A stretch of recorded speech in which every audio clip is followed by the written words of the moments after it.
Okay, I think we can find a different solution. Maybe there's a chair that has a built-in strap so I don't have to shove it into this bag.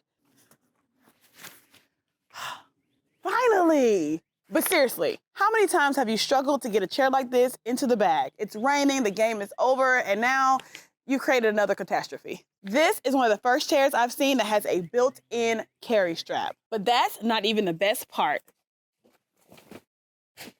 Oh. This is not your run-of-the-mill folding chair. Just look at the design of it. It's gonna give your soccer field some feng shui for sure. I can't wait to sit in this, but first I gotta show you these shocks. These shock absorbers are gonna turn this chair into a comfy rocker. Oh, wow. It feels like a couch that's not inside of the living room. It's super comfortable. It doesn't even need the armrest because of the design. You just literally lay your hands here and it's so relaxing. Back support is great. Let's see how far back I can go. Oh yeah, feels like I'm stargazing.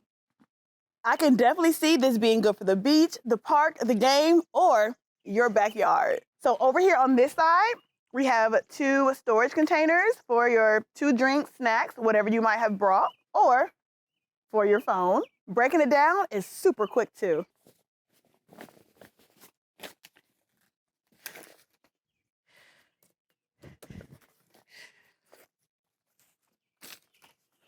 Good to go.